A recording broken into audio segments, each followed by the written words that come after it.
Live on UCY.TV radio. It is the Ochelli Effect. I'm your host, Chuck Ochelli, and change of gears tonight. Normally on Tuesdays I do the Liberty Beacon night, but we got a little bit of something different for you. We're going to talk a little Canadian politics, and we're also going to talk about the Canadian media, and we're going to have an interesting array of individuals. Of course, my friend Barry Prince is going to join us, but also a couple other people of interest. In the first hour, if I can pull it off, will be Josh, and I'm not sure how to pronounce his last name, but anyway, he is Sigurtson. Okay, that's how you spell it, and he is with the Winnipeg Alternative Media.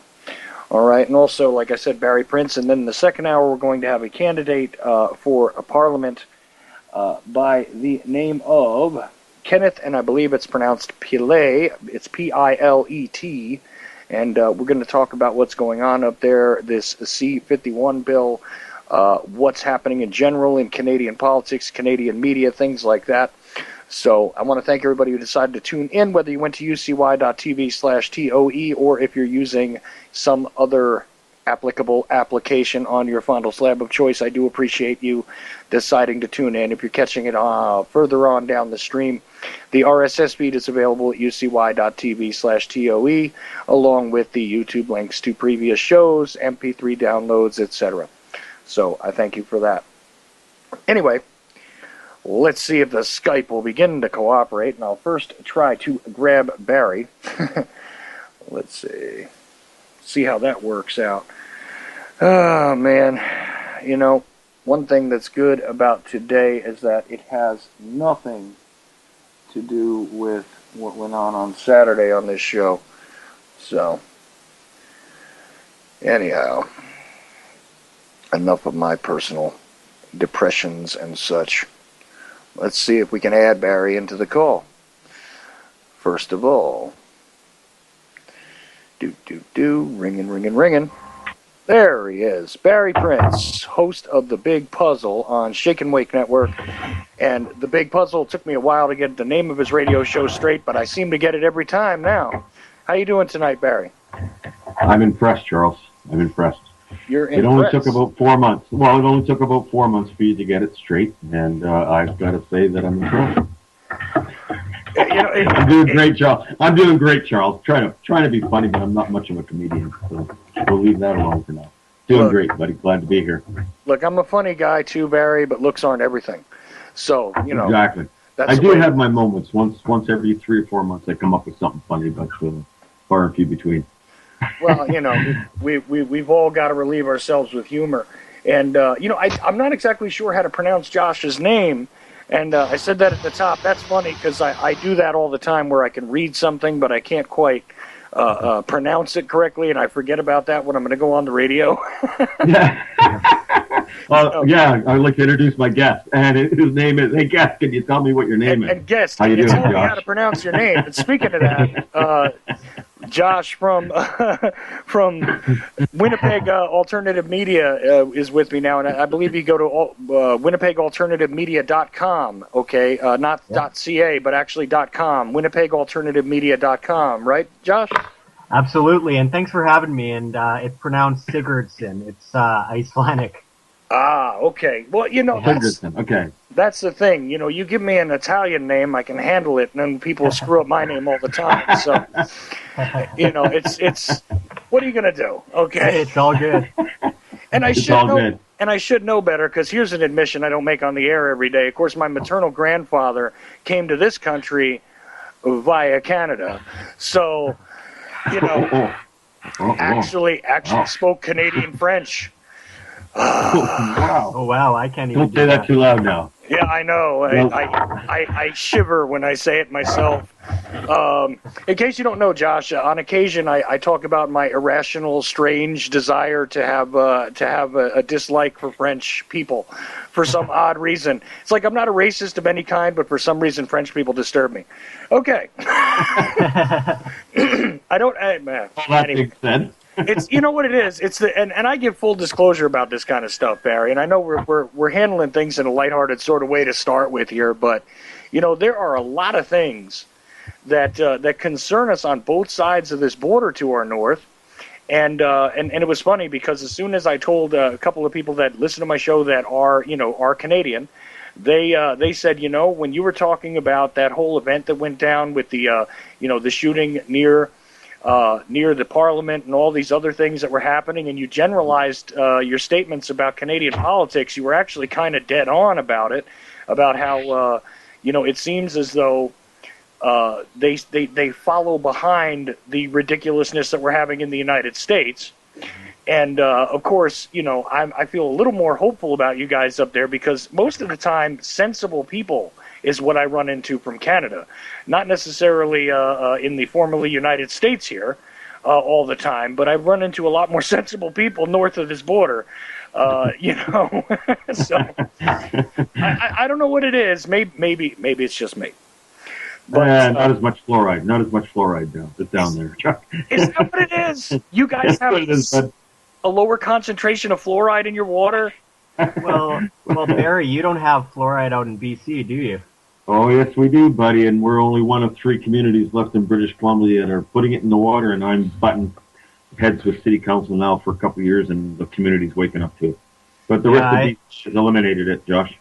Well, yes. I went through a cease and desist order with my municipal government 2 years ago over fluoride, and nothing has come of it. Mm-hmm. Absolutely nothing. Well, we know, and you know, Josh, that somebody's pocket's being lined behind the scenes. It always is and always will be, and Absolutely. Anybody that's looked at fluoride, I mean, we won't get into fluoride today, but anybody that's really looked at it, knows it's just a joke, and it definitely doesn't belong anywhere in our society. But that's not what we're talking about today. Hey, Josh, thanks for joining us, buddy. Absolutely. I'm not trying to interrupt here, guys, but I've looked at a couple of docs that Josh has done, guys, and I'm looking forward to having him share some of your thoughts, especially what just came down the tubes in Canada today. I'm going to let Josh bring you up to date on that. I'm quite aware of what happened today, and I'll let him talk about it for a few minutes. Thanks, Josh, again for joining us, and thanks, Jeff, for having us on. No, absolutely, and thank you, Josh. Yes, I was looking over the site there at Winnipeg Alternative Media, and I guess there's some breaking news coming out of Canada, so we'll start there. But I definitely want to get to a couple of the headline articles over there as well, during this discussion. So I'll just simply give you the floor, and we'll start to go over how, I think that the same kind of ideals resonate, here in this country that do to our neighbors to the north. And it seems as though, again, you're behind the curve a little bit in a good way regarding, the Libertarian Party and the fact that it hasn't been completely co-opted, it seems, by the larger two-party paradigm as we have here. and we've seen the Libertarian Party swallowed incrementally over the past, generation or so, completely morphed and then was completely collapsed into the more conservative extreme and all of that. So in that way, you guys still have a chance not to have your, possible third party completely destroyed. But go ahead and tell us about the newest thing that's coming out of Canada. I mean, by all means, I'm all ears, sir. Well, I suppose you're talking about Israel, right? The little situation we have up here where our Prime Minister, Stephen Harper, is now going to be cracking down on citizens who insult Israel in any way. If you say that you are boycotting Israel for any reason, for war crimes, anything like that, you can now be charged with a hate crime and put in prison once this bill passes. Mm-hmm. Yeah, and my information tells me that that actually passed in Ottawa already on like a local level. Is that true, or is that just what's being reported, or is it actually a national sort of what we would call a federal law here, but I'm not sure exactly what would be the proper name for it up there. Yeah, we have federal, municipal, and we have provincial. And at the moment, I'm not sure about it passing at a municipal level, but I do know that it's heading to basically the parliament in the next couple weeks. And if we were to, say, criticize Israel for blowing up innocent civilians, then that would be considered a hate crime, and we could go to jail. And I'd like to make a mention of this. Canada isn't that far off from the United States. We've kind of become the United States too. It's twin. It's kind of become co-opted in a sense that we are becoming part of the United States through, say, the North American Union. Now, you guys have the National Defense Authorization Act down there. And, of course, the NDAA was passed in December 31st, 2011, by Barack Obama after he claimed that he would not pass it. And it happened while everyone was out partying at New Year's, having fun. And then it was completely ignored by the mainstream media, as always. Mm-hmm. And now what we have is kind of a twin to this bill up in Canada called Bill C-51, which is basically the National Defense Authorization Act's Canadian brother. It basically says that if you criticize your government, you can be considered a terrorist. And if you protest, you can be considered a terrorist. And if you're considered a terrorist, you can then be indefinitely detained. You can be warrantlessly arrested at your home. You can have your door broken down. So it has become a huge problem for us. A lot of people see Canada as a free country, or at least compared to the United States. But it's going the complete opposite direction. Our Prime Minister doesn't take questions from the press unless it's prearranged. He's passing bills like this. The Conservative Party in Canada is not conservative.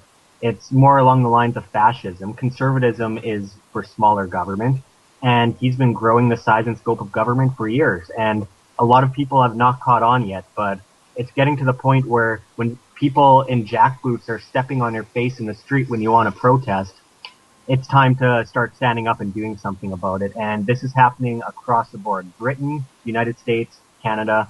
It's something that we're all being affected by, and we are entering the so-called New World Order. Well, and that is the thing here, is that sort of Canada has sort of shadowed us in this way. Of course, in Great Britain, there are those laws where you're not allowed to speak out against the Crown, etc. That stuff has existed for a while, but the NDAA and all of the other party legislation, a lot of things people ignore. Our Patriot Act 1, 2, the extensions thereof, all this other stuff. This is all necessary so that we can fight the terrorists, and this is why a couple of Canadians came to me recently and told me that I was extremely right on when it came to after that shooting around the Parliament building there. I said, this is the excuse that's going to bring you your NDAA, and apparently I was a little more correct than I wanted to be. I don't say these things because I want them to happen. I just I see it and I say to myself, well, just like we had the anthrax attacks post 9/11. In the post 9/11 reality, it was the perfect excuse to clamp down on everything. It's very hard to get anything sent in the postal system anymore, et cetera, which is a public concern. Does limit the ability for people to communicate with one another in a way that is not easily monitored by electronic means, stuff like that.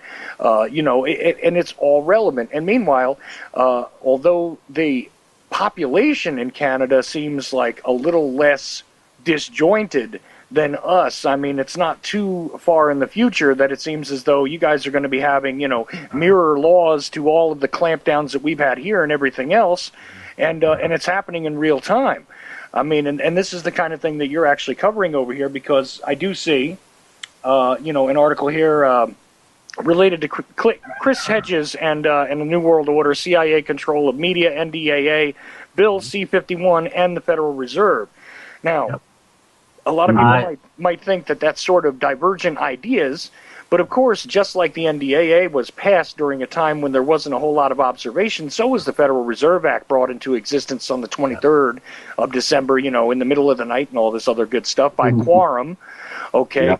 And these same types of strategies, these same types of mechanisms are being used in Canada as well, not only by your Prime Minister, but it seems as though, the entire Parliament has been subverted as well, doesn't it?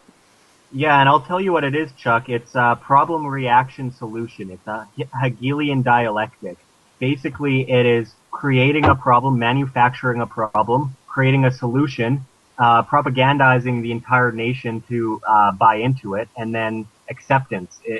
It's basically happening across the board, whether it's through things like medical care, whether it's through things like the NDAA, arming terrorists overseas. I mean, history is very correct when they say Al-Qaeda was armed, funded, and trained by the United States. So was the Taliban. So was Iraq twice. And like I said, problem, reaction, solution. And now we're watching ISIS and the Muslim Brotherhood and situations like this where children are dying because we armed these rebels, and now it scares the hell out of people, so people want to do something about it. And so they bomb an entire country, creating many generations of more so-called terrorists.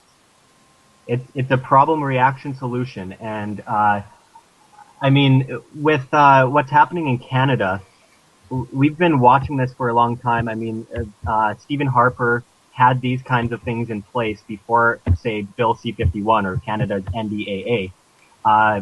He did it secretly. Now he can do it legally because he scared people enough. And that's the whole problem. Same with your NSA down in the States or CSIS up in Canada. It's all problem, reaction, solution. And I can't say that enough. Of course, Josh. Well, you just look exactly. I mean, it's funny. I mean, I think I was on that conversation with Charles when we first brought up that shooting in Ottawa, and we both kind of said the same thing, that it stinks. Well, what do we see right after that? I mean, he struck fear into the hearts of Canadians. When that bill for C-51 first hit the public airways, I think the percentage of people supporting it was in around 75 to 80% of the population. And Josh, you might correct me if I'm wrong on this, but when it went to Parliament here, I believe there was close to 70% or even higher of Canadians standing against it. Do you think the government listens to our voice? Am I correct on those? I think it was close to 75% when it went to Parliament, Josh. Correct me if I'm wrong on that. Yeah, well, our Conservative Party has 196 seats in the House of Commons. So, each seat counts as a vote, of course. And in second place is the NDP with 96 seats, and they're basically the Socialist Party. And it blows my mind that they're actually against this bill, but I believe it's demagoguery. And then we have the Liberal Party, which I believe is in the 30-something seats. Now, the Liberal Party and the Conservative Party are both for this bill. Much like the left-right paradigm in the United States, we have it up in Canada. It's just we have 4 parties that are part of this paradigm. And it makes people more open to believe that there is change between the parties. But there isn't any change between the parties. You either get fascism or total socialism. And either way, it's not good for us as a country. It's not good for the citizens. Well, both of them are meant to work together. This is what the point that's missed all the time when people talk about, Canada has socialized medicine and stuff like this. And somebody brings up in the chat room, what about the vaccinations? Are you guys having that kind of pressure also up there? because it was posted in the chat room, the recent bill that went through the House. It is HR 2232, which Vaccinate All Children Act of 2015. Is that kind of thing going on up there in light of the fact that you guys have the socialized medicine? Well, I'll tell you, we basically get lynched if we speak out against vaccines, and that goes back to the whole problem, reaction, solution thing that I mentioned before. You have Plum Island in New York that they test for diseases, they create vaccines, and Lyme disease, foot and mouth disease, and SARS all came out of this Plum Island in New York, and the first signs of it were in Lyme, Connecticut, I believe, and throughout New York City, which of course is a huge metropolis, so it easily spreads diseases. And then next thing you know, they're pushing for these vaccines for these very diseases that they let break out in the first place. So yeah, it's very similar in Canada. We have to remember that Canada is part of the world order. There is this North American Union that is coming up very soon. I mean, it's been worked on since Stephen Harper, George W. Bush, and the president of Mexico talked about this. And now it's Stephen Harper, Obama, and the president of Mexico. There is no change, regardless of the party. And yeah, these things are continuing to happen in both Canada and the United States. And I guarantee you, anything that happens in the United States, we can expect to see in Canada too. And in some ways, these things occur in Canada before the United States. I mean, you guys have already legalized marijuana in a whole bunch of places. In Canada, we have a mandatory 10-year sentence for anyone caught with over an ounce of marijuana. So these issues affect both sides almost equally. Yeah, well, they can't keep it in exact lockstep between the two places, it seems. But relatively speaking, I mean, and I've been curious about this because the four parties that you have up there, which are part of the mainstream, to try and break it down for people. I mean, what do you have? Basically, two wings of the liberal side and two wings of the conservative side, like to create a double catch-all, so that you have the more fringe conservative guys going to one of those four quarters. Yeah. And then the same thing on the liberal side. The more extreme or more fringe liberals are caught up in that. But realistically, it's still a double-sided coin, and it's still all part of the same system, because it seems as though, just like you point out with, Obama comes in to replace W, it really didn't change anything regarding the larger strategy and the dialectic in place, right? Not at all. And, I mean, we have the Green Party in Canada, which to many it seems more promising, but they're still for bigger government. They're still for increased regulations, increased taxation. They all claim that they're for the liberty of the people, but of course it's a joke. There is no liberty for the people of Canada. We're getting our civil liberties taken away one by one. The Conservative Party, as I mentioned, is more fascist. And then we have the Liberal Party, which is on the line between socialism and in some ways conservative, but mostly socialist. And then we have the NDP, which is just completely socialist, and the Green Party, which, I don't even know exactly what their ideology is. They are a very confusing party.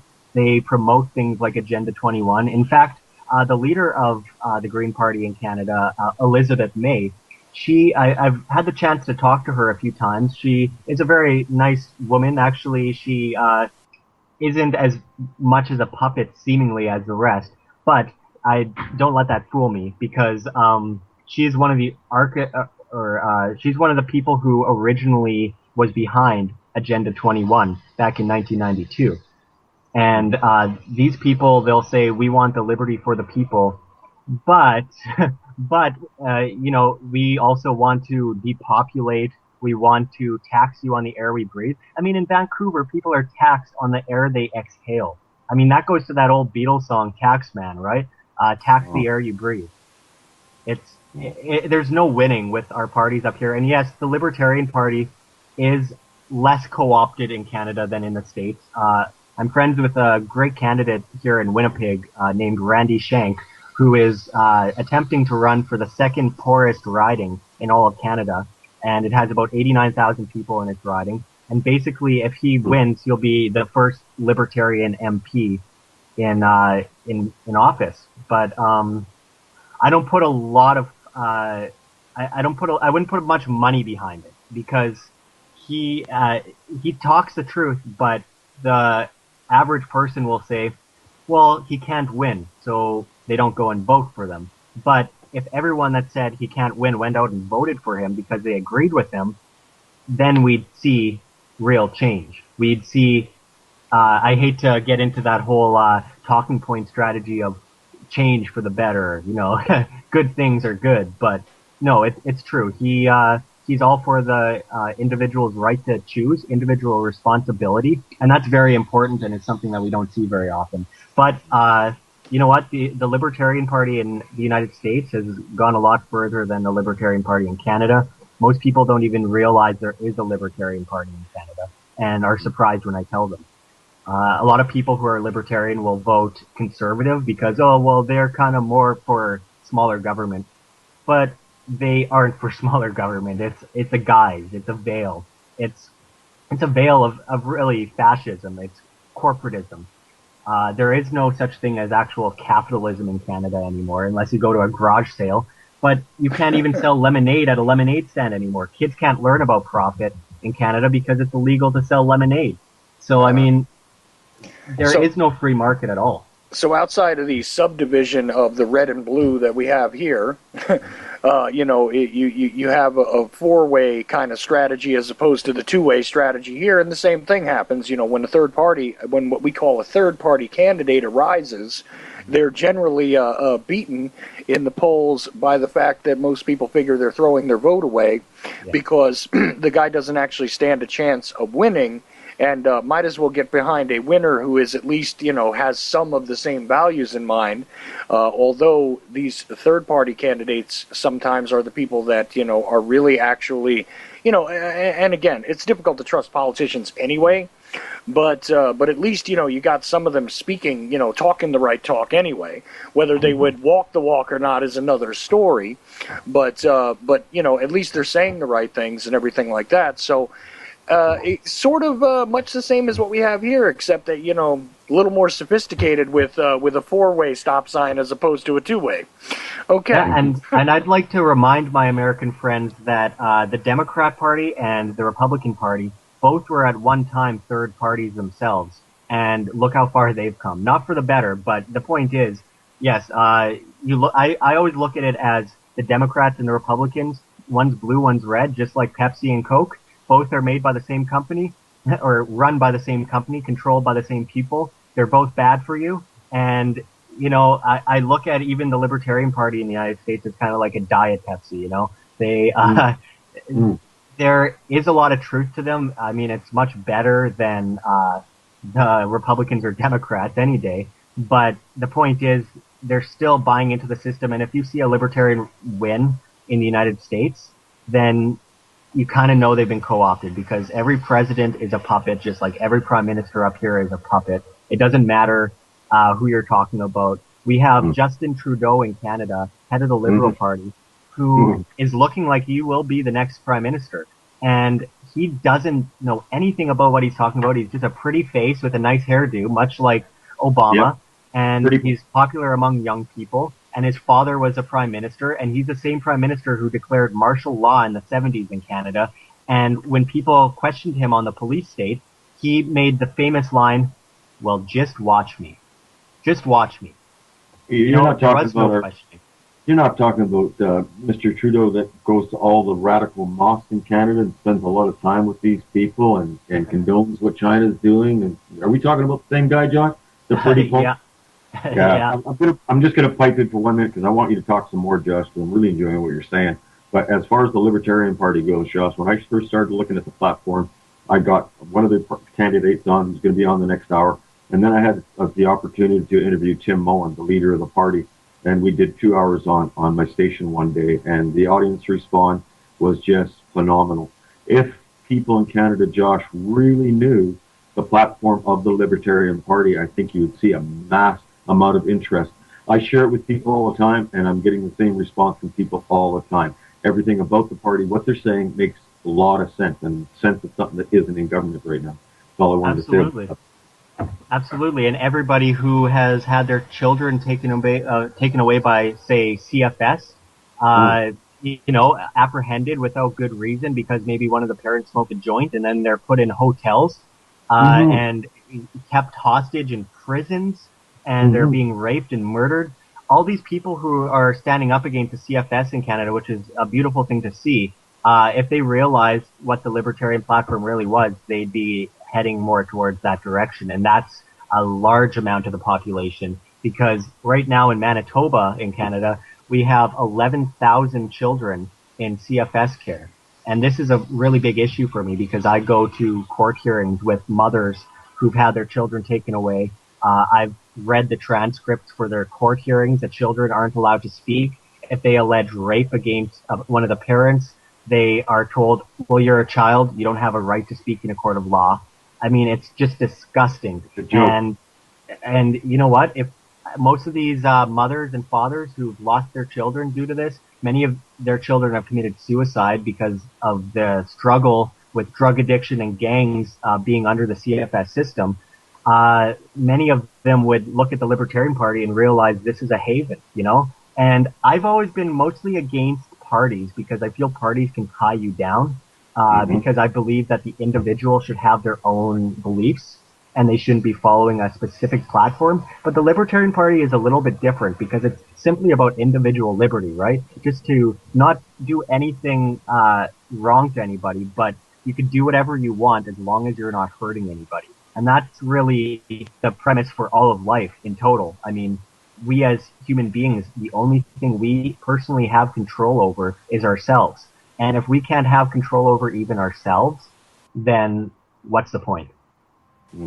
No, absolutely. And that was really what the, Libertarian Party represented to me, more than a generation ago in America. Okay, before, the Tea Party and all of these other extensions that wound up being folded into the alleged liberty movement here. And the Libertarian Party was transformed. Okay, and that was the thing. That was what was attractive to me, was the idea that it was about personal responsibility and personal choice, at the time.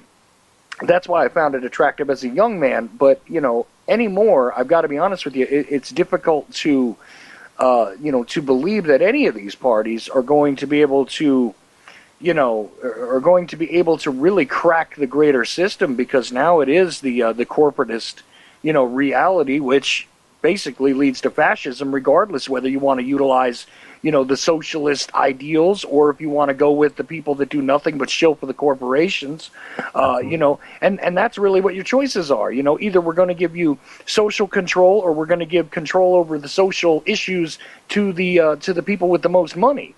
And this is what's happened here. And it seems to me as though you're describing almost exactly the same situation up there. It's just, the names have been changed, to protect no one. To protect no one. And you know what? You guys down there have a lot more hope in finding perhaps candidates who will talk about liberty related issues. And I say that because Canada is still part of the redcoat system. We're still part of Britain. We're still part of this monarchy, so-called Commonwealth. And the United States has been free from that. And I mean, the American Revolution, I consider myself somewhat of a historian on American history, even more so than Canada. And I find the Constitution was a brilliant document in its heyday. But of course, it was infringed by about 1791 when Alexander Hamilton brought forward to George Washington this idea for their first private central bank. And of course, that was disposed of. People practically burned it to the ground when they realized how it affected them. And then, of course, 1812 comes along. Along comes another central bank. Another one, yeah. Yeah, and then Andrew Jackson, who in most cases was not a good person. He committed genocide against Native Americans, but he did have one good thing about his presidency, and that was that he got rid of this central bank in 1831. And the United States had one of the most prosperous economic periods ever between 1831 and 1913 at the creation of the Federal Reserve, excluding the Civil War. So, I mean, I I believe that the United States has been more vigilant against these kinds of things. Us in Canada right now, we're actually fighting the Bank of Canada.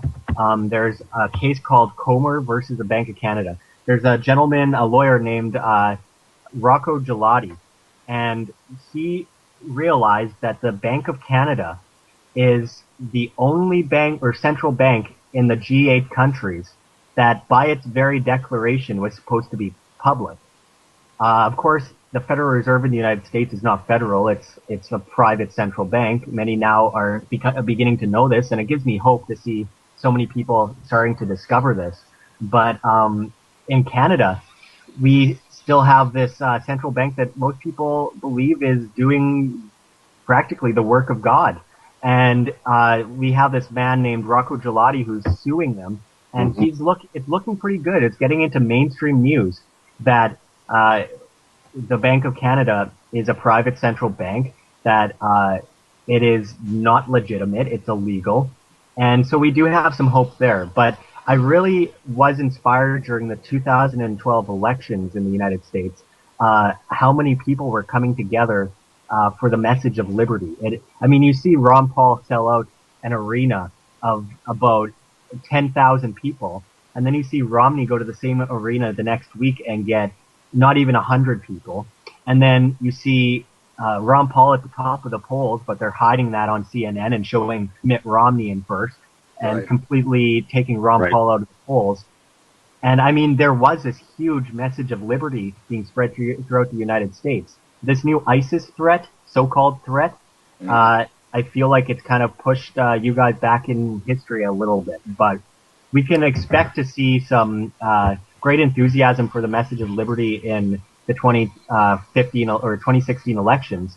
But I don't hold that much hope for that. The alleged ISIS crisis is, of course, manufactured just like the Al Qaeda situation previous to that, also born out of the Mujahideen and all that kind of stuff. The people that used to be the enemy of our enemy, now they're our enemy.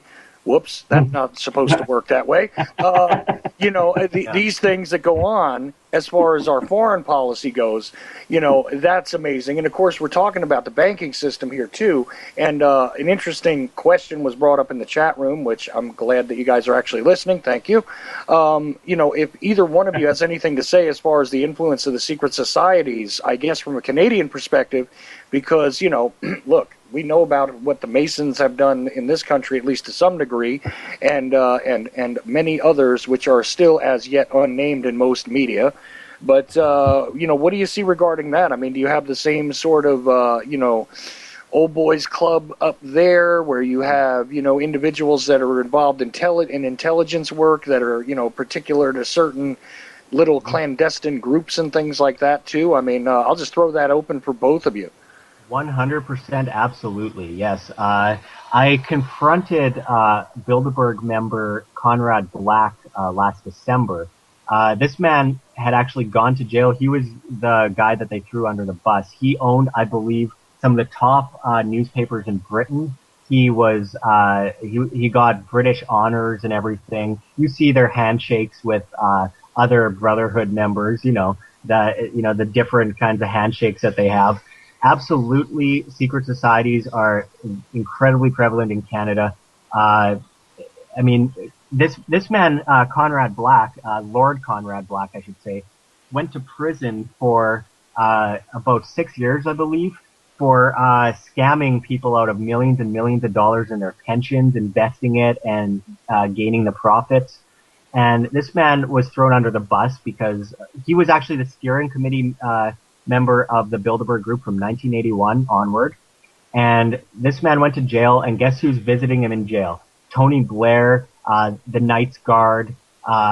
Everybody was, he actually bragged at his talk in Winnipeg about how he had it really easy in prison. He had knighted men coming and talking with him almost daily.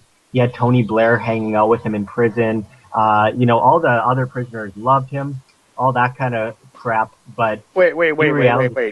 Prime Minister, wait a minute. UK Prime Minister Tony Blair coming to visit him in prison.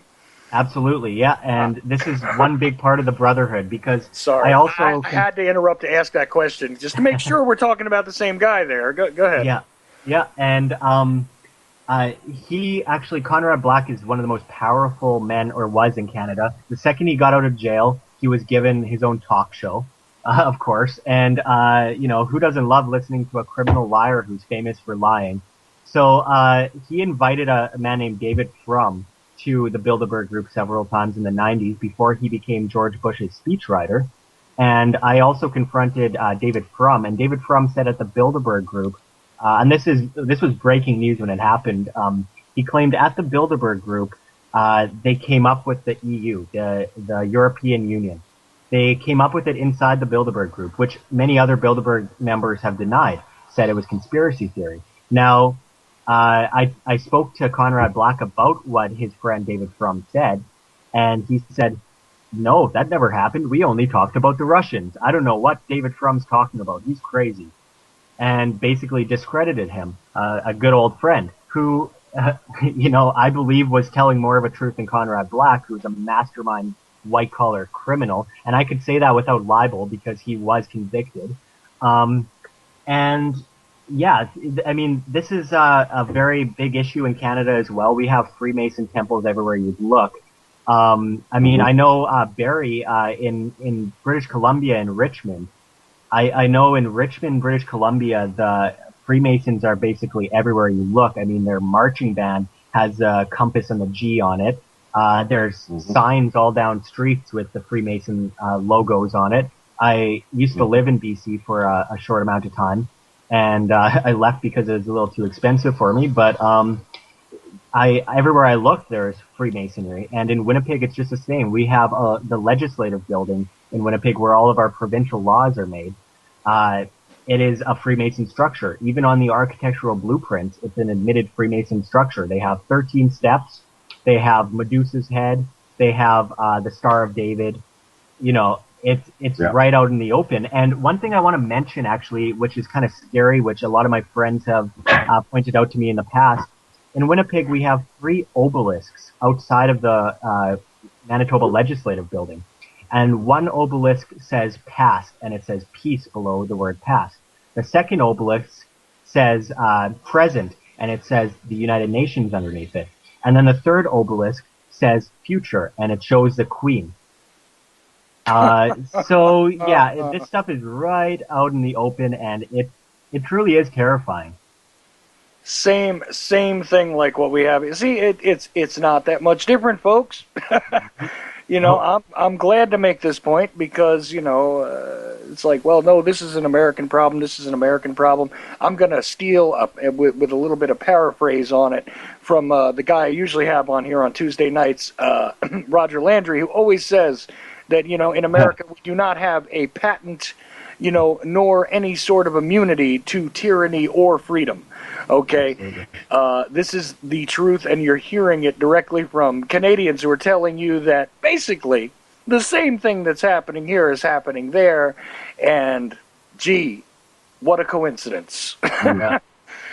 Absolutely. And I should also mention, I think I already mentioned it as well, that Stephen Harper, our Prime Minister, only takes prearranged questions, and he just announced today that he won't be doing any debates this election. So basically leave the questions off the table. No questions allowed. And the Parliament is closed for business. And that's basically where we're at right now. And a lot of people say, oh, Canada's so much more free than the United States. You know what? We're twins. We're twins in tyranny, and the only way we're going to get above this tyranny is by working together. And I always tell people, I go to rallies against, say, our Bill C-51 or our version of NDAA, and I go to rallies and I see people from the Communist Party. I see people from Socialist Party, Liberal. We have conservatives, we have libertarians, we have anarchists, and then people with no fixed political viewpoints. And I always tell them, you know what? We have a lot to argue with. We'll never get past every single thing that we want to argue about. But on this one, with this one situation, we all agree. So let's work together. Let us not be divided. Let us work together and get rid of this intrusive New World Order bill altogether. We do not want a police state. And we are basically right now completely under the control of Britain and, the redcoats. And it's like the American Revolution all over again, except for, it's more disguised. It's more veiled with, this, BS that comes from the mainstream media that, you can't help but miss every time you turn on the TV. And it's the same thing as, in 1992, in the United States, a CNN anchor, his name was Charles Jaco.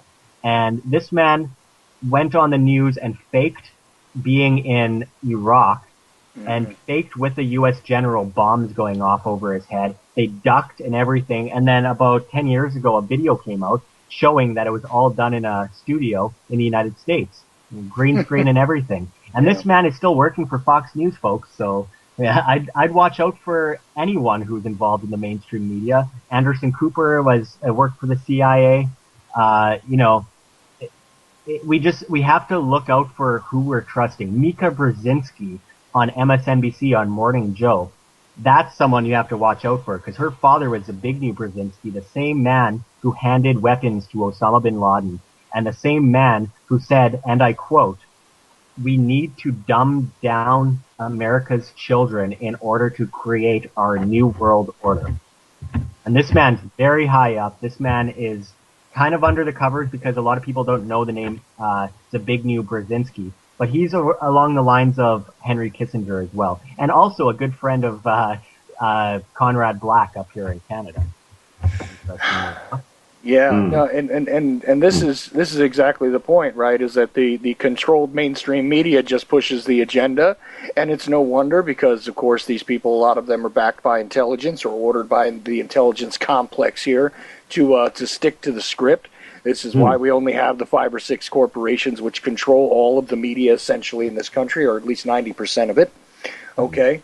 And that's the way it goes, and the only chance that we have is to be independent and be ourselves, which seems to be part of the message of what you're doing over there at Winnipeg Alternative Media. I wonder if you want to just talk about the website and the mission over there a little bit. Absolutely. Well, we kind of pride ourselves on setting ourselves even apart from a lot of other alternative medias, which we very much respect. We're kind of the answer to We Are Change in Winnipeg, and now we kind of we like to talk to individuals in the community, people that no one's ever heard of, who have, say, issues with the government, whistleblowers, and so on that aren't being listened to. We like going down to the community, and we cover protests and rallies and ask everyday people questions. But we also talk to high-up names. We've talked to basically every politician here in Manitoba. We actually forced Stephen Harper out of a conference recently by bullhorning him. I just spoke to Dr. Cornell West the other day, Chris Hedges the other day, and yeah, we talk to basically anyone where we confront people to get the truth out, or we respectfully interview people to get the truth out. Either way, it works, and we don't just talk about Canadian politics or local politics. I want to get that out to all of our American listeners right now. Is that we do talk about American politics, we talk about British politics, Israeli politics, basically everything. And we just happen to be called Winnipeg Alternative Media because it's kind of a fancy name. We get to use the name WHAM, which is kind of cool. But but we basically cover every issue we can. We started after a fundraiser a couple years ago on getting fluoride out of the water. And we kind of grew from there. We ended up doing a cease and desist against the city, and we ended up going into all sorts of other issues, chemtrails and geoengineering, stratospheric geoengineering. We talk about globalism. We put out a documentary called 9/11 Truth, Let's Face the Facts, which is now one of the top 9/11 Truth documentaries in the world right now, which took me by surprise because it was no budget at all. I did it for free. And a lot of positive things coming out of it. And I hate to gloat too much, but it's really been inspiring watching all the people kind of join us and speak the truth. And it's all volunteer based. No one makes money. Right. And it's really grown over the last couple of years. And we need to get rid of this apathy because Winnipeg, many people across Canada and the United States don't know, Winnipeg is probably one of the most apathetic cities in Canada.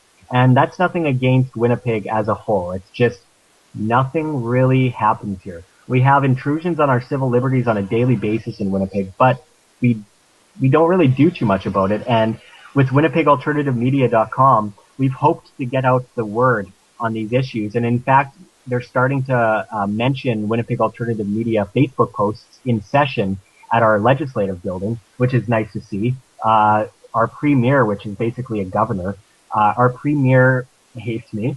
Our mayor hates me. And you know what? It just tells me I'm doing a good job. And, you know, I love it. I love every second of it. I love helping people. I love, it's a passion, you know? Right. Where can we actually find that documentary on 9/11? That was a Skype question. Where can we find the documentary on 9/11 that you guys did? Well, it's actually kind of cool. You can just type in 9/11 Truth on YouTube, and it's one of the first videos down. But it's just type in 9/11 Truth. Let's face the facts. Okay. And yeah, and you can go to Winnipeg Alternative Media on YouTube. You can find us on Twitter at WPG Alt Media, and a whole bunch of other places.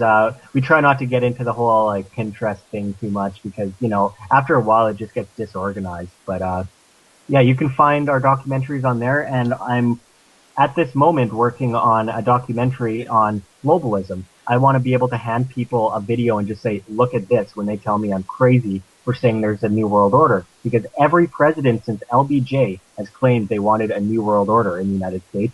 And nearly every prime minister in Canada for the last 20 years has claimed they want the same.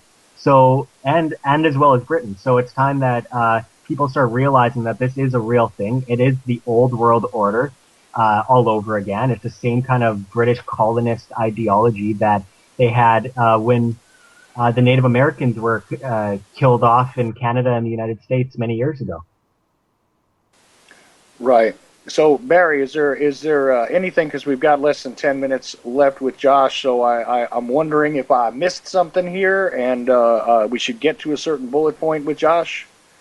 No, I'm actually enjoying listening to Josh talk here, Charles. No, like I said, Josh has definitely done his homework, and everything he's said here in the last few minutes, like I can reiterate on that as far as I understand. With 9/11, Josh, boy, that's a subject. One day I want to get you on one of my shows, and I'd love to talk about that with you for an hour because that's a subject that I've passionately researched myself a lot in the last 5 years. So. Absolutely, and hey, it's Josh, all I can say, buddy, is I applaud what you're doing, my friend. I wish I don't know how old you are, Josh. You look fairly young to me, but 21. My friend, I just wish that there was another 10,000 21-year-old Canadians right now with the passion and the dedication you have right now to bailing all this crap that's going into our society and the threat it presents to our future of our children and the freedoms that we enjoy right now. We are definitely in a battle, and we're not going to go down that rabbit hole too deep today, Josh, but kudos to you, buddy, and I can't say enough and thank you enough for joining checking me today. Absolutely, and you know what? I'm sure Chuck will say the same. It's a duty, right? It's a duty to do what is right for individuals because we have to be the change we wish to see in the world. And people like yourself, Barry, and Chuck on your show, you guys do great work, and it's very inspiring to see, and people are taking notice of it across Canada and the United States, and it's a beautiful thing. This is a revolution, and it's a velvet revolution, and we're right on top of it, and we just have to keep working towards spreading truth, liberty, and justice. And do me a favor, Josh, make sure to let me know when that film is complete on globalism, because I'll tell you, that is something that has been lacking, is a really solid, newly updated film to explain how this is carried on.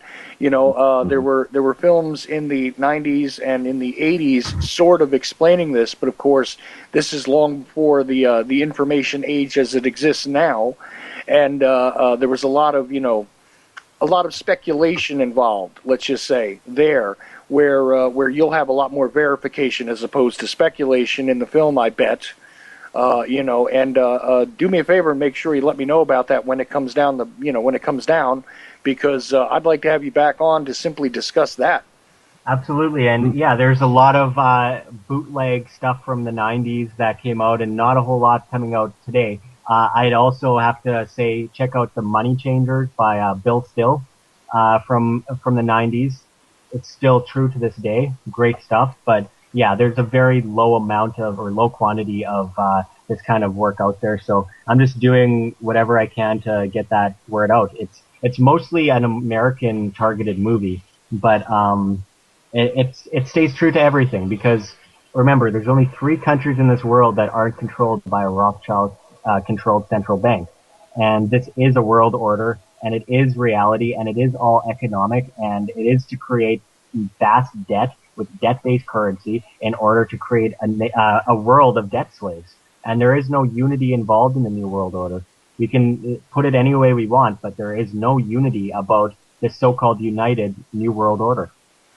And in the order, of course, actual free humanity is not part of the equation in reality.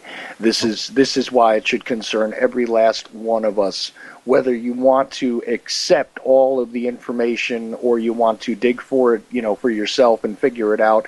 This is part of the reality that all of us are facing at this point, and it's very hard to get that message out. So I applaud you all the way around. First of all, you're a young man who has absolutely got his head together a lot better than a lot of people in my age group and Barry's age group. I got to tell you that when I was your age, I did not have the intellectual,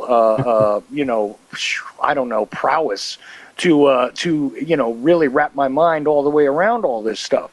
I had my suspicions, but, I just want to personally applaud you for the work you're doing. And, of course, I want to tell everybody to go and look at WinnipegAlternativeMedia.com. Okay, start there. Also, you can find them on Facebook, as he said. And I don't know, Josh, maybe you accept friend requests too. I'm sure some people Absolutely. would like to personally hook up to you. He's also on Facebook. And let's spell out your name one more time. Okay, Josh Sigurdson, and Sigurdson is Sigurdson. And you know what? I just want to say, Chuck, I was that nerd when I was 12 years old that everyone bullied because I read economics books and stuff. But you know what? I really push for parents to get their kids to look at this kind of so-called boring education because really it does pay off in the end. You are the change you wish to see in this world, as Gandhi put it. And just stay strong, stand up, and speak as loud as you can. Amen. Yeah, absolutely. See, and look at that. He caps it perfectly. And I want to thank you, Josh, for coming on tonight. Absolute breath of fresh air, man. I appreciate it. And, of course, again, WinnipegAlternativeMedia.com. Start there or find Josh on Facebook. And, I'm impressed. What can I say? Really appreciate it. And thanks to you, Barry, for pointing Josh in my direction and pointing me in Josh's direction because I might not have found him otherwise, And this is exactly the kind of gentleman that we need to spotlight out there, especially in the younger generation, which we are so worried about.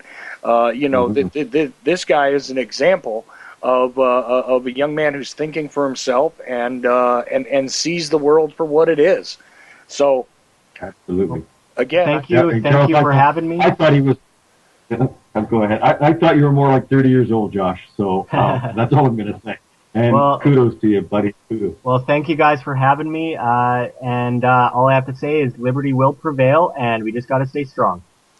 Absolutely, sir. Thank you. And I'm gonna let Josh go now, and I'm gonna keep Barry on though, because we're gonna see if we can now switch gears just a little bit, mind you. Because we're going to talk to we referenced, of course, the Libertarian Party in Canada. Let's talk to one of the candidates, okay? Let's see if I can pull this off. But, Barry, I mean, I need to take a bathroom break. No problem. But I was wondering, Did I do a fair job there regarding, letting people understand that, look, it's the same situation, regardless of the, the names being changed to protect, again, no one, all that kind of stuff. You know what, Charles? That was one of the most enjoyable hours I've ever done on radio, okay? when you asked me for a guest yesterday, buddy, I just thought at the spur of the moment I'd list a couple of his videos prior to you asking me, and he communicates with me on Facebook all the time. First guy I could think of calling, and I'm glad I got him on here because he's an intelligent young man and full of passion, and great to have him. Kenny Clements is calling right now, me. Yeah, tell him to not use the group call.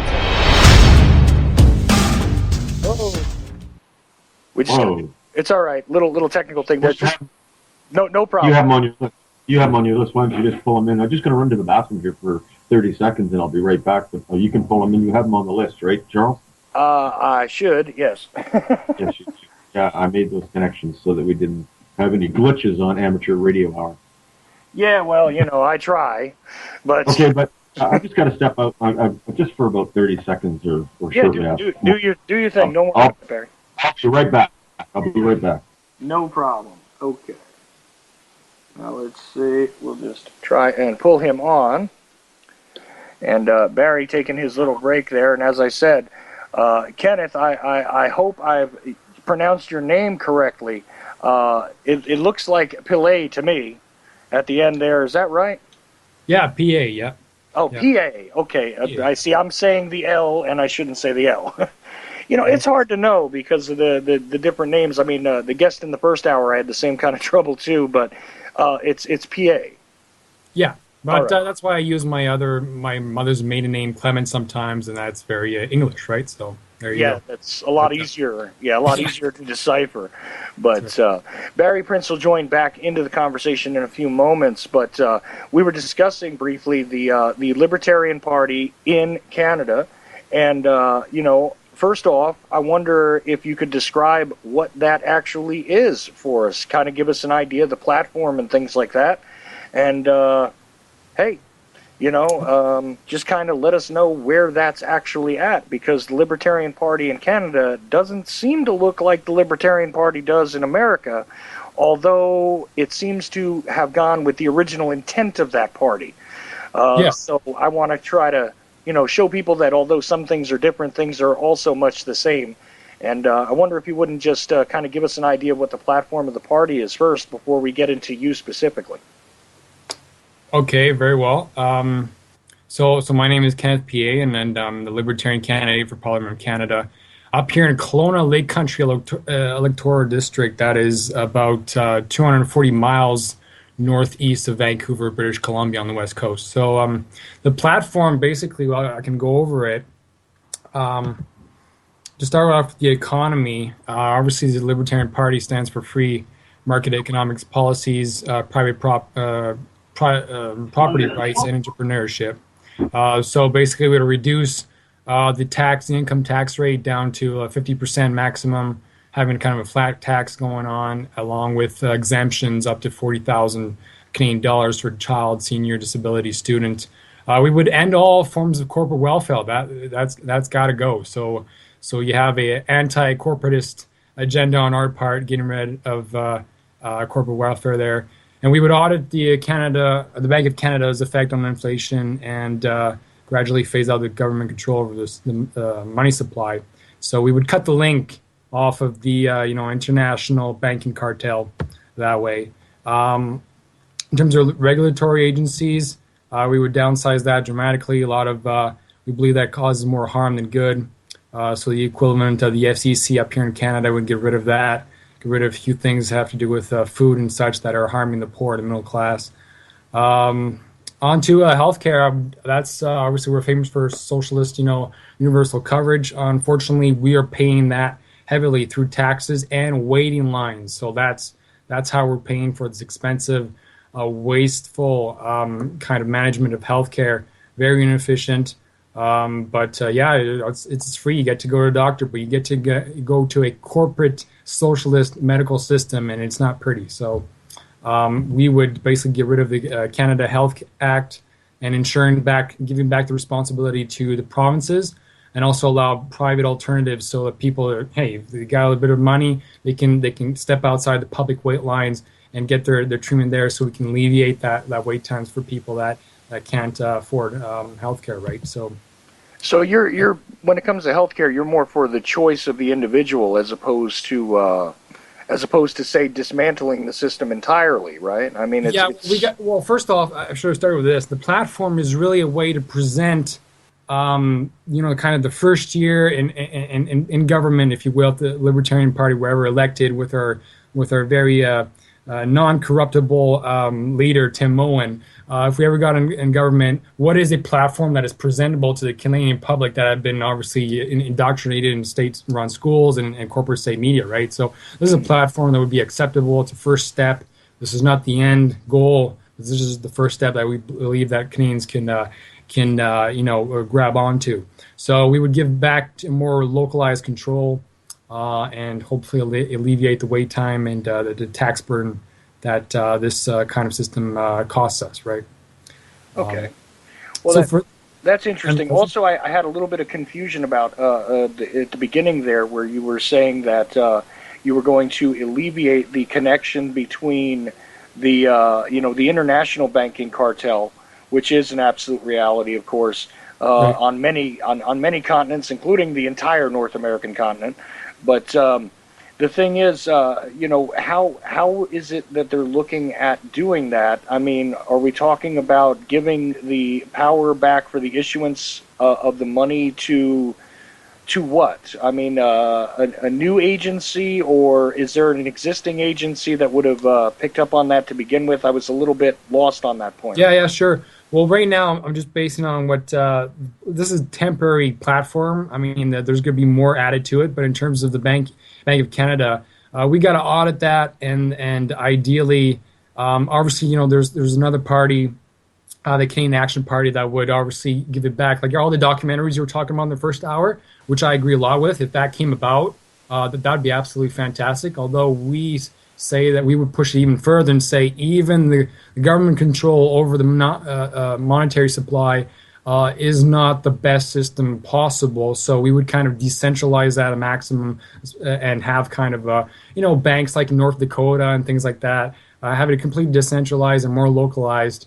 I think that would be something that the Libertarian Party would slowly implement or liberalize or decentralize over time if we were ever in government. So we have that concern of just having government control, monopolizing the monetary system, because it has effects on the economy and on inflation and set incomes for the poor, middle class, and disabled and whatnot. So we would go an extra step further in that case.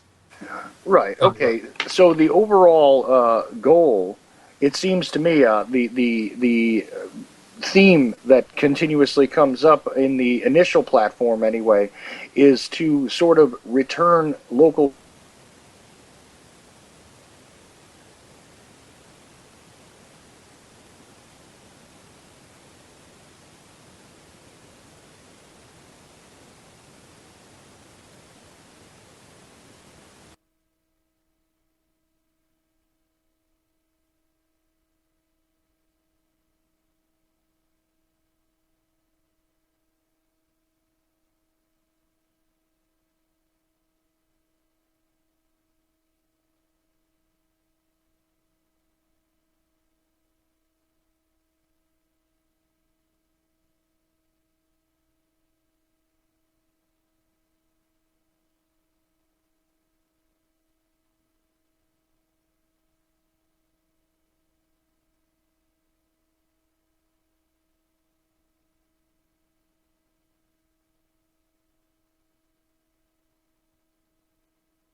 Okay, I'm not sure what happened there.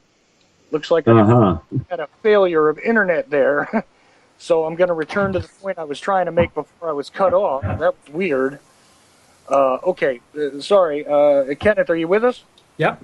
Okay, sorry about that interruption. I cannot figure out for the life of me why that went that way.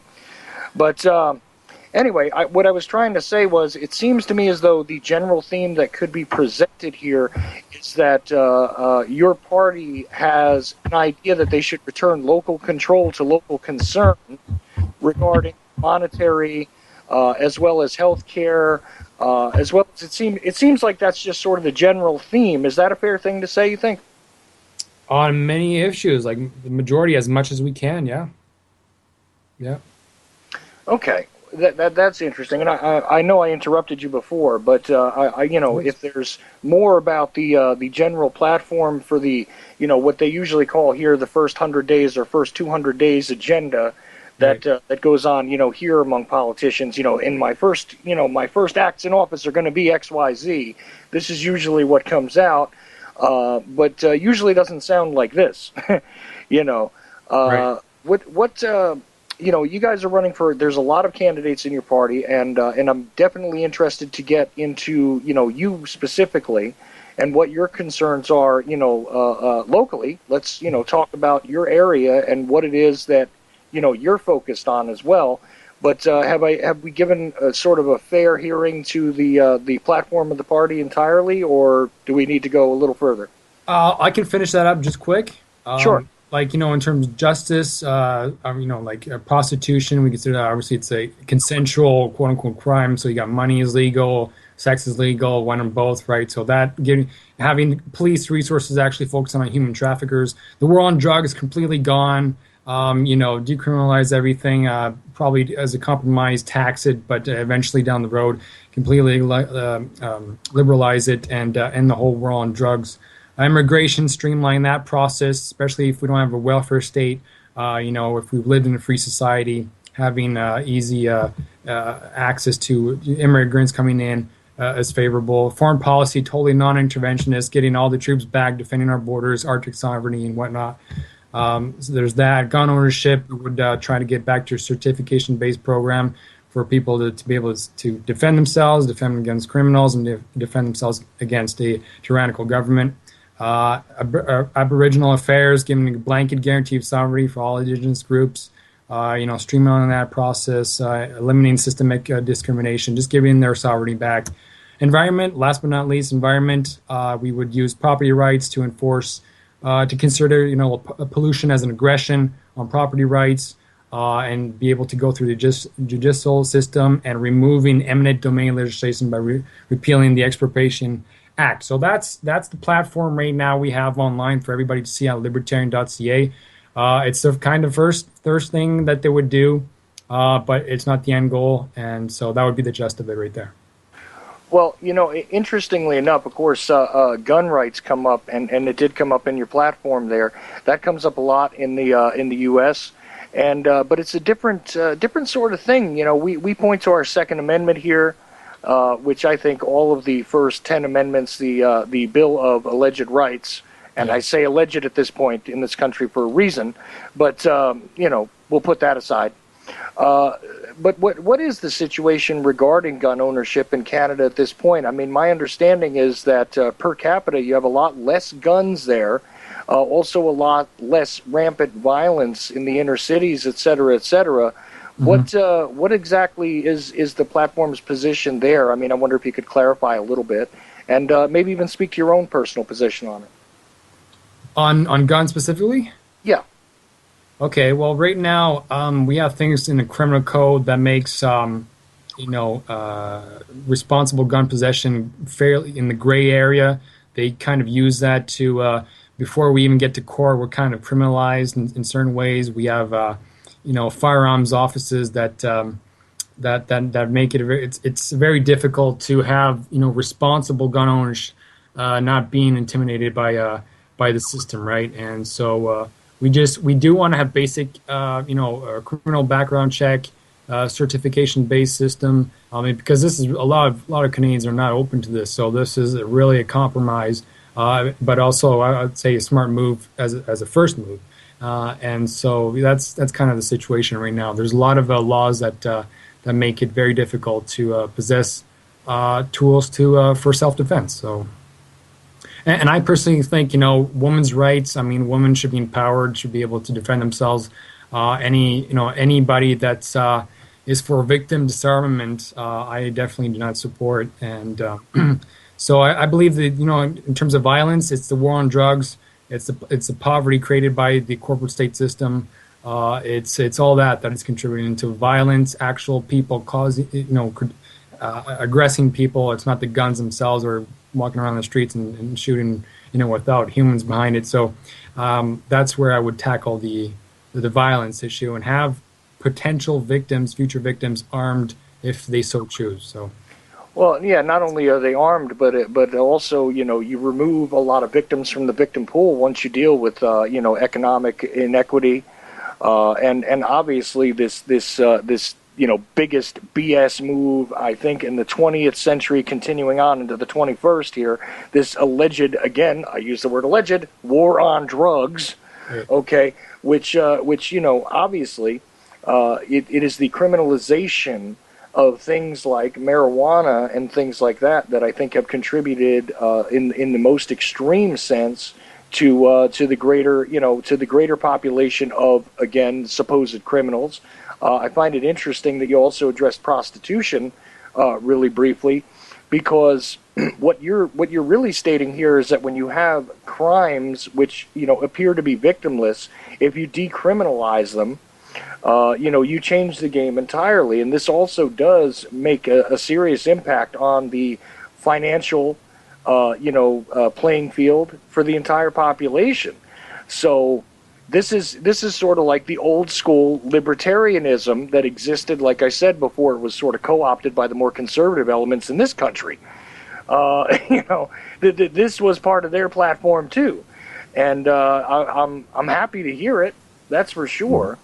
What are the specific issues that that you're faced with locally that you intend to tackle yourself?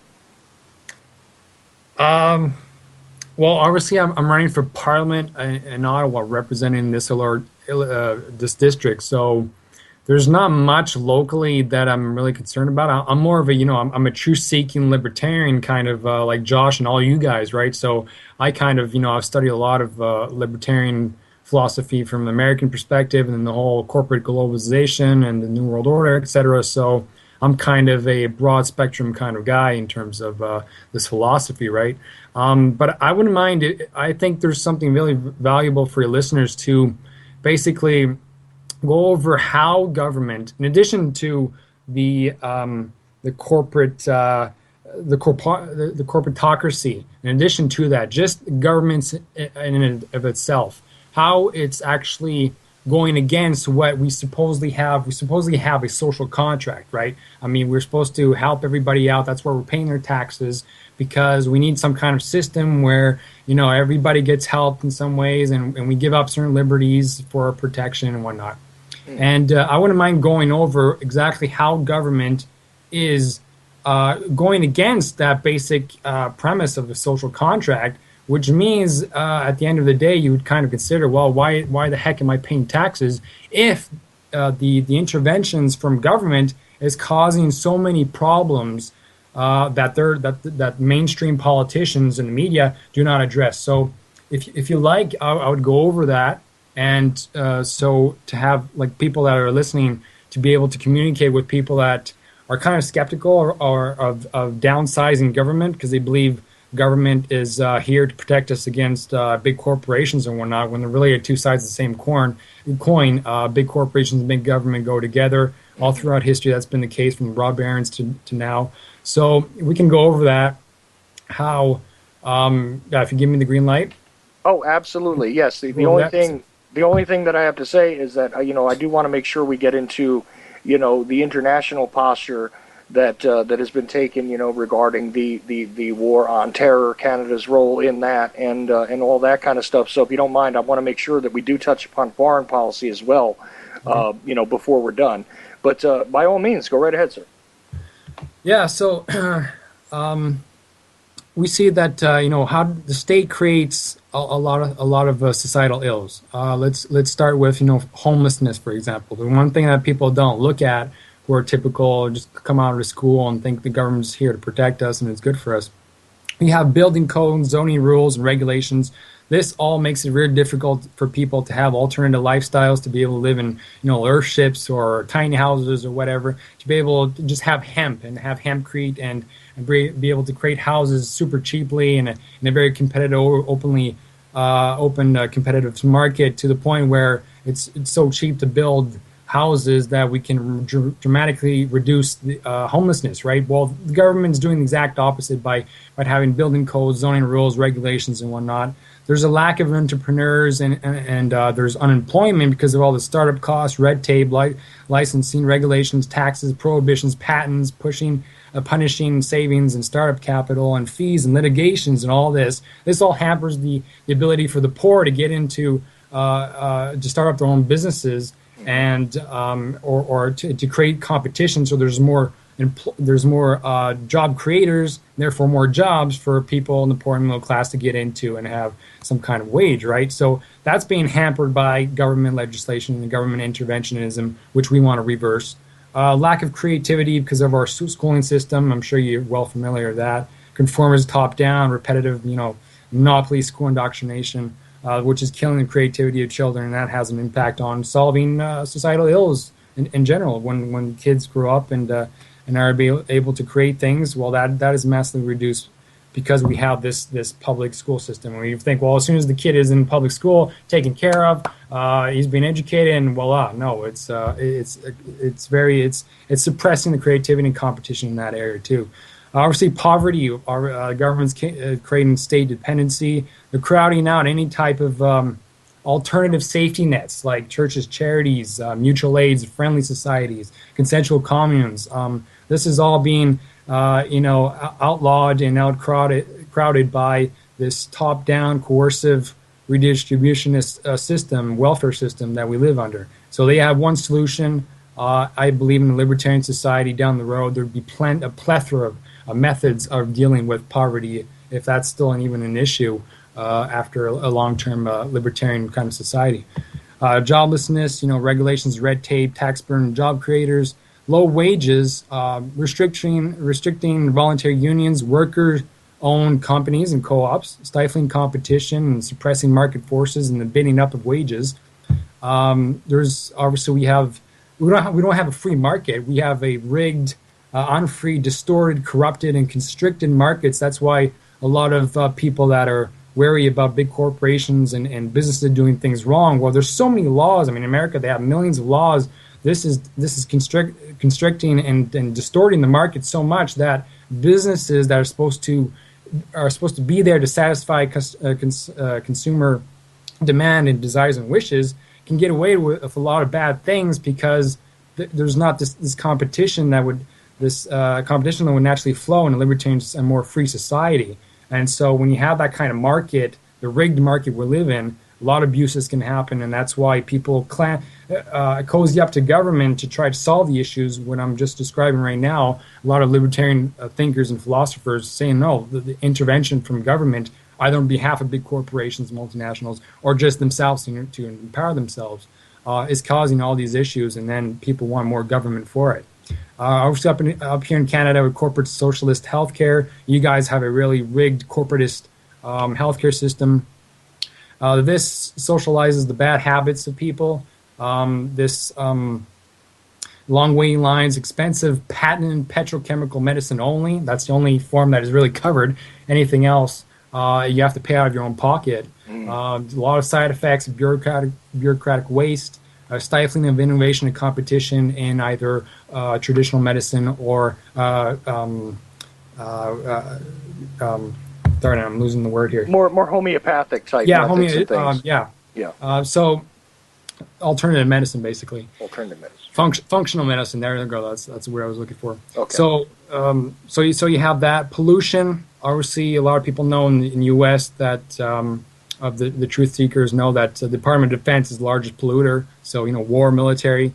They're not using the property rights to enforce this. We're socializing industrial waste, stifling cleanup technologies. We have a corporate state oligopolies for energy production like big oil, gas, and nuclear. All the other technology, green tech, are massively overregulated or completely suppressed. I mean, and no wonder we have so many problems, right? Diseases are skyrocketing because of pollution, because of petrochemical medicine, state-sustained monopolies. We have a corporate state scientism and corporatized medicine and food, and state monopolized water with fluoride, et cetera. So all this is also the science is being corrupted, and I know you guys understand that very well. You can't just challenge the current system on economics and politics and say, well, the science is not corrupted at all. I mean, the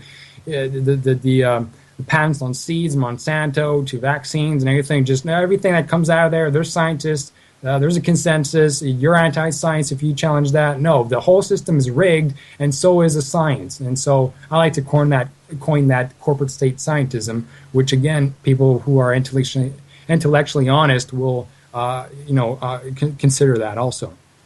So the scientific technocracy is not limited to the borders of the U.S. That's what you're telling us. Yeah. There's not. But that's not. I'm right now. What I'm doing right here, I'm talking as a researcher in this philosophy, not as a candidate, because some of the positions here, my comrades won't even acknowledge. But I think if they were ever to implement their policies, these problems would get solved over time through society automatically. But I'm just pointing out the things that people that haven't really researched outside the box, are not truth seekers, have not considered anything else outside of their school and indoctrination in the corporate state media. These are things that you may not want to turn to government to solve, because they're usually the tool to which we have this current issue that we're talking about around the planet, right? So, right, the intermingling of the corporate interests and the alleged government powers, has caused this illness to rise in many nations, and Canada is not immune, is what you're telling us. Do you have like lobbying? This was a question that came through on my Skype line. Do you have lobbying problems like we have here, where it seems as though our members of Congress and the Senate, or the House and the Senate, I should say, are often just quite paid agents for different corporate interests based on the amount of money which can be contributed and things like that? Does that happen in Canada as well? Yeah, from what I understand, there's limitations on that. But the thing is, we all know that there's this Power Corp up here in Canada, who's pays all the bribes all the major politicians. So I don't fully understand, but I'm not surprised that behind the scenes they're obviously they're co-opted, and that's why we still have the mainstream politicians. Nothing changes because they are answering to the big corporations. I don't know exactly how. I understand more how that's happening in the States, but I know that's happening in Canada, but I don't know exactly how. Maybe Barry knows a little bit more of exactly what's going on there and how it's done, but I'm sure they're corrupted just like in the States. Well, what about that, Barry? Sorry, Chuck, I was chatting with your people in chat there. Sorry, I just missed that last question. Can you run that by me again, please, buddy? Oh, you know what it was? It's about the lobbying concerns that we have in the United States, where a lot of members of our House and Senate are really just bought and paid for agents of larger corporations. And I was wondering if that kind of thing happens in Canada. And that was actually a question that came through on my Skype chat. And Kenny had said that, quite honestly, he wasn't aware. Kenny, I called you Kenny. Sorry. Mr. Pillet was aware of, that there were some sort of problems like that in Canada, but that there were limitations, seemingly more limitations than there are in America. But what we have here is a lot of alleged representatives really representing the greater corporate interests that line their pockets in one way or another. Is that a concern in Canada as well, was the question. Well, of course, I mean, we know the same things going on in Canada, but they are managing to keep a lot of this under wraps. And I think if we really knew what was going on behind the scenes, who's really pulling the strings, there'd be a public uproar about it, Charles. But in Canada, they seem to have been keeping this under wraps. But I've had conversations with lots of people about that, and the general consensus is, yeah, of course, our government's being bought and paid for, buddy, just like anywhere else. I mean, just look what Mr. Harper's doing right now. That's not interests of Canadian, buddy. That's interests of corporations. And the influence is coming somewhere for sure. Go ahead. No, and one of the things, go ahead. I wanted to add one more thought here. Now, it's just not off subject a little bit, but Kenny was talking about Tim Moen, the leader of the president of the Libertarian Party here, a little while ago. And Charles, I had him on a radio show. I'm only going to talk about him for a sec, but I'm a pretty good judge of character. And the fact that Tim Moen now has resigned his job as head of a fire department in northern British Columbia, very, very young fire chief. The dedication and the tenacity of these type of people that will go into a building to lay down their lives, the fact that now he's resigned this to go full bore into this because of his passion and concern of what he sees in Canada. I would like to arrange a show with him, with you in the very near future, Charles, because I'd like to have him on and have your viewers listen to him.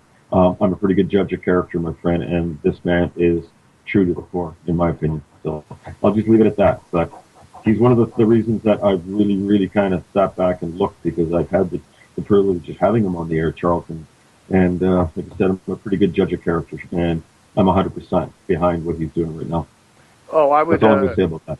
No, I appreciate that, and I would certainly enjoy doing that. I just, any time actually, I'd love to have him on. He's the one who's actually running for prime minister, then, right?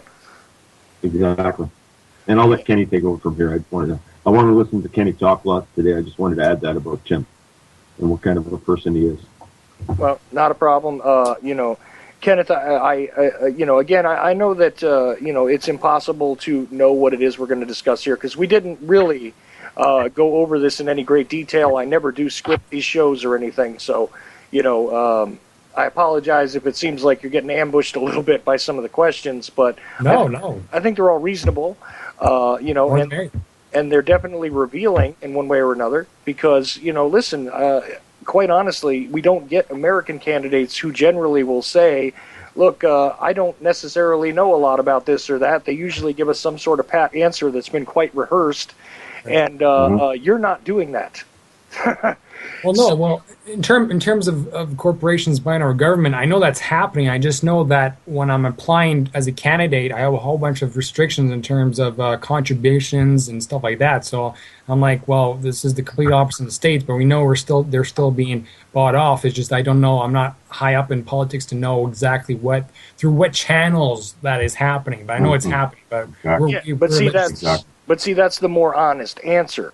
That's what I'm saying, is that by admitting that you weren't aware of the particulars and not just trying to give me some sort of pat answer that was, fully rehearsed and obviously just part of the agenda, you're revealing the fact that you're actually being honest, which is a rarity in a politician, sir. So, I've grown to be a little cynical regarding, politicians' statements and their answers to questions, because even in the most general sense, they often, deflect and obfuscate what the reality is and try to sound much smarter than they are. I'm not saying they pull it off in this country. I'm saying that that's what they try to do, and you didn't try to do that.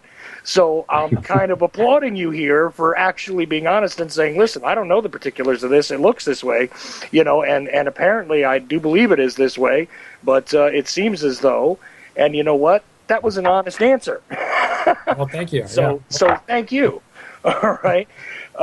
Something that I would not get from an American candidate on this show, I guarantee it.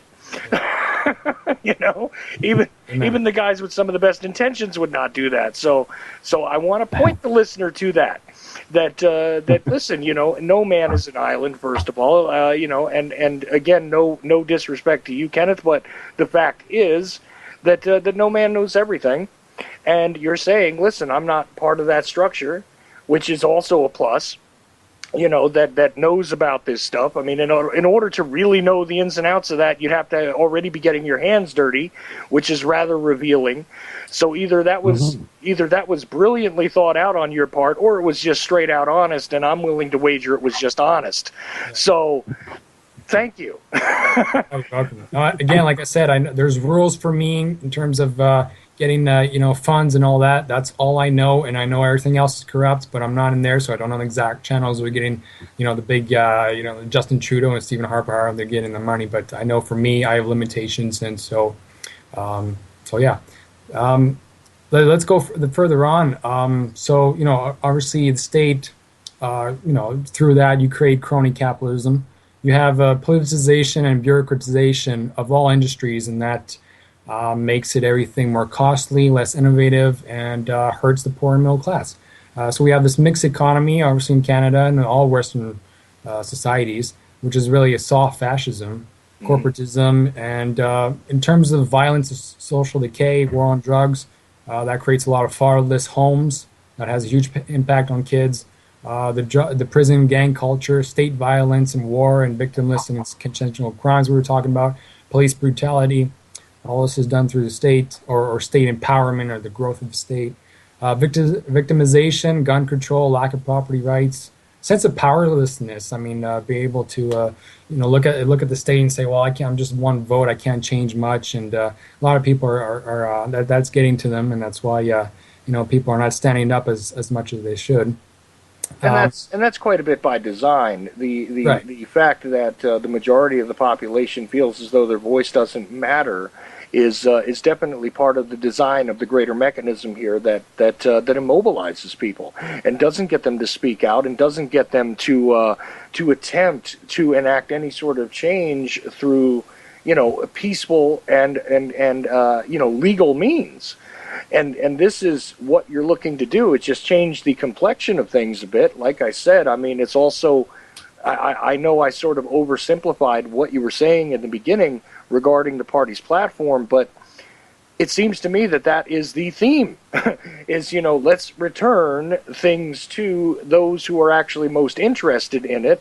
Let's try and level the playing field so that there is, some sort of reality brought back into the equation.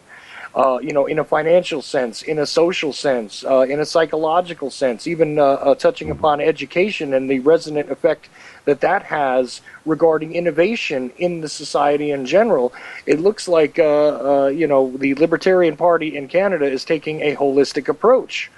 And again, like you said, this is the initial form of the platform. Of course, you'll discover that probably some things require a bit more immediacy regarding, what it is you must do, and maybe that the banking system needs to be addressed first, and so on and so forth, because you haven't actually gotten in to diagnose the particulars of the illness, which is invading the Canadian body politic entirely. So there will be particulars that you're going to have to meet, and that's also to me, one of those things to be lauded here is that. That there is a flexibility also built into this where, look, we have a general idea of what direction we need to go in here, but speaking hard line to certain issues and creating talking points that, that sound very good and are very marketable, is yet another issue, and is not something that it seems as though you guys are participating in, from what I can read and from what I sense from you, and also just doing a little bit of basic research about the general philosophy of what's going on up there. And again, I'm happy to hear it. So let's give people an idea, though, what would it be the equivalent of being a member of Congress in the States here to be a member of Parliament? That's correct, yeah. Okay, so that basically means that, you have your representation. How many members of Parliament are there actually? This year there's going to be 338, I believe. Yeah, from 308, now we're 338, representing all of Canada. Ottawa. I see. Well, and you think that, in general, a lot of the local concerns, like you don't live in a particularly devastated area or anything at this point in time, but it's feeling the general sort of fallout from the agenda that's been going on over the past few generations. Would that be fair to say, regarding, like, say, unemployment and the stifling of, entrepreneurism and things like that in your area? Yeah, here in Kelowna, we have, I don't know if it's the whole province, but we're on the top unemployment I think for a province. So I'm personally definitely affected by that. I'm definitely affected by an unfree, rigged market for sure, and that's where the numbers reflect that in terms of poverty, homelessness, and the last thing I would add is, for me, what really counts is at the end of the day is really the purchasing power of the poor and middle class, right? Because the NDP, the kind of socialist government that is bleeding heart, and the Democrats in the States, they want to, let's take minimum wage, for example, right? You put up a $15 minimum wage or $20 or whatever, and that's a band-aid solution to a disease system, which you should look at. First of all, how do we increase wages? And second of all, how do we reduce the cost of living? And this is and the monetary system. And so when you have bleeding heart socialists that come on TV and they're part of the mainstream parties, they throw that vote gathering scheme, which is we'll raise the minimum wage, and then they collect all the votes or are good in order to win, right? And they just put a band-aid solution to a systemic problem. And that is something I believe libertarians would solve over time, because like you said, we would approach this on a holistic level. It's like, how do we reduce the cost of living, and how do we naturally through the markets, through the market forces, how do we increase wages and reduce the cost of living? And that is more honest, and that is more, having a brother's keepers kind of attitude than just throwing out a minimum wage out there and potentially affecting some of the low-skilled entry-level workers out of the market force and so forth, but just putting a Band-Aid, collecting the votes of the certain segments of the population and being in power and be able to rule over others, right? So that is more an honest, like a lot of times we're accused of hating the poor because we want to reduce government. Well, I've just given you the exact opposite and saying if we approach this holistically, we're going to solve this much more completely than any kind of status intervention of increasing the minimum wage or what have you, right? So that's another point that really, for me, that's the biggest thing after, I would say, the corporatocracy and all the things, the scientific dictatorship, is how do we increase the quality of lives and living standards of the poor and middle class. Obviously, the rich are doing just fine. And that is, you have to tackle the wages in terms of freeing up the economy, and also the cost of living by freeing up innovation and competition, so that we have cost-saving, production improving breakthroughs in all industries that will massively reduce the cost of housing, food, medicine, have much more diversity in education and energy production, and so forth, right? So a holistic approach, I think, would be much more effective and much more honest than anything that a politician from mainstream parties that come out there and try to gather votes and give out promises that they'll never be able to fulfill because they're bought and paid for and corrupted, right? So. Exactly. Well, and like I said before we do run fully out of time, I do want to make sure that we touch upon the idea of, global or international affairs, because I'm sure that there is a position in general among the libertarians. I can probably predict what it is. Yeah. But of course, for people that listen to my show, they know that I'm rather concerned with this, what I believe is a completely fictitious war on an idealism, alleged one at that, regarding the war on terror and the intervention of the West in the Middle East, et cetera, et cetera. So I'll throw that one at you in general, and also ask you, because I was asked specifically to ask you about the idea that this criticism of Israel is now being deemed a hate crime in Ottawa, apparently, and there's possibly even a bill that is going before Parliament that would make this sort of a federal law as well. So I'll leave you to speak to both of those points, if you don't mind. I know that's a little complex, but I think it's fair enough. I think that international affairs involves this for certain. And also, the generalized support of the American military-industrial complex by Western nations would also be a concern of anybody who was attempting to take power in a nation like Canada. So I'm wondering if you would speak to those 2 points briefly. Well, yeah, I mean, as libertarian, we're non-interventionist in the economy and abroad. So we don't like war. We're peaceful people. We just want to have some kind of national defense, but that's all. We're not offense. We're not. We definitely oppose to all the international conflicts caused by the Bush administration and now the Obama and the whole NATO and all that. So we're non-interventionist. We want peace. We want to trade with our neighbors. We want to defend our borders and have Arctic sovereignty. That's an issue for Canadians here, but that's it. We want to mind our own business, keep our mitts to ourselves, and we believe that we should freely trade with individuals from country to country, freely trade the goods and services, and that we believe is the best way to prevent war and encourage peace. And as simple as that. In terms of foreign policy, it's really simple. And in terms of this can't boycott Israel thing, obviously we would get rid of all foreign aid.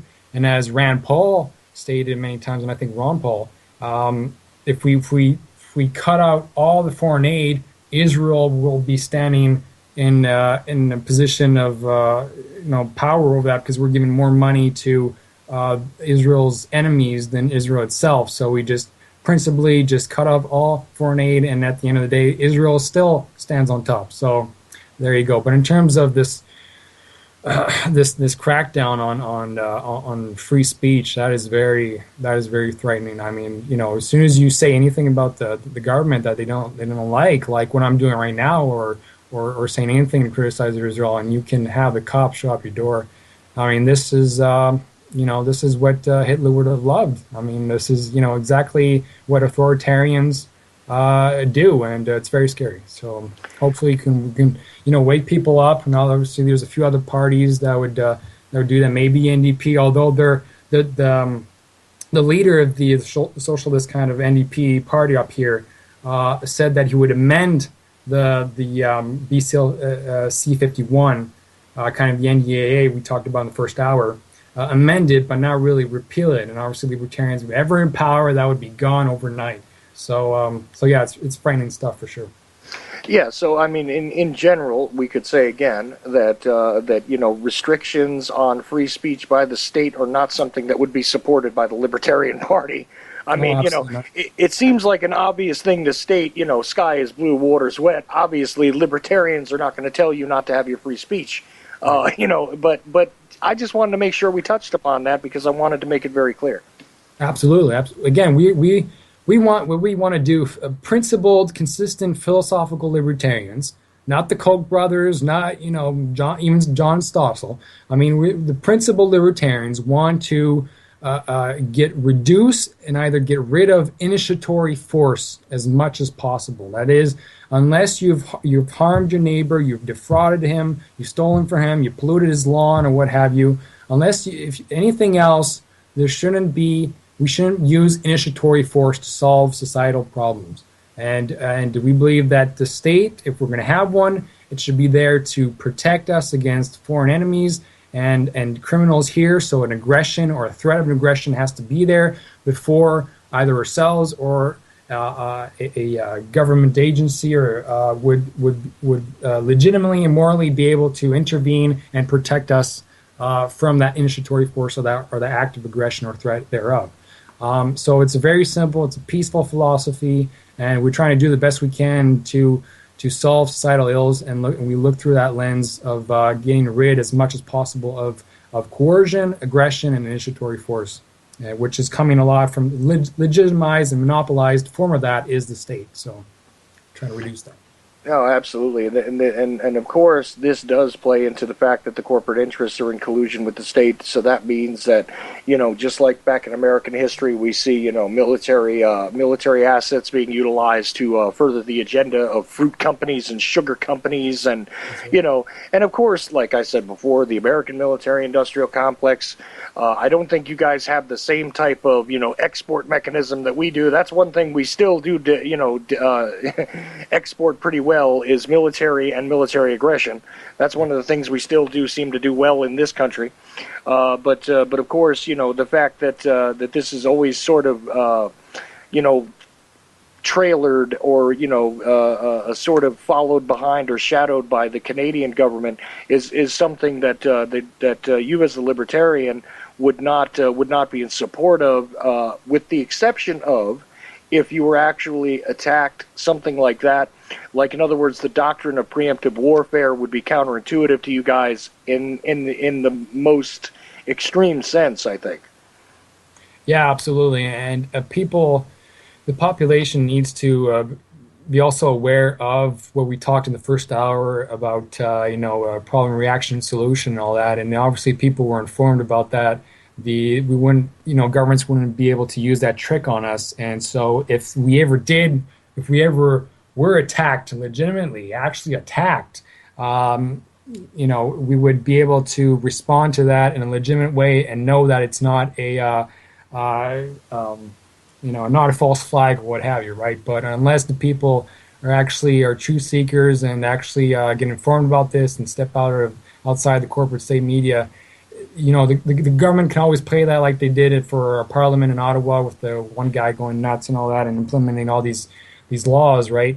That's something that people need to be aware of, and that's part of our job too as libertarians is getting the truth out there, and hopefully we're not tricked into retaliating against a country that has nothing to do with the attacker, and the attacker was funded or trained by the CIA. Well, that it doesn't count. It's over. The government is responsible, not the other country, whatnot, right? So that's something that people need to wake up to. Well, absolutely, and Kenneth PA, we candidate for Parliament in Canada, with the Libertarian Party of Canada.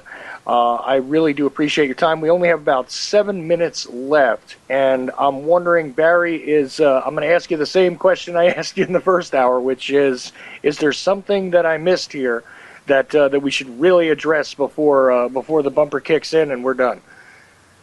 No, our guest in the first hour and Kenny's hit it on the nail. We're seeing the same thing in Canada that we're seeing in the United States of America. Anybody that doesn't believe that this is a coincidence, then they've really got their head in the sand. And we're both in a battle right now. And I've looked at the Libertarian Party, and when I first in life, I've always been like you. I've been skeptic of politicians, Charles. But I've looked at what the party says. And outside of all the rigmarole, the party speaks common sense. And I haven't heard a political party speak common sense like that in Canada before.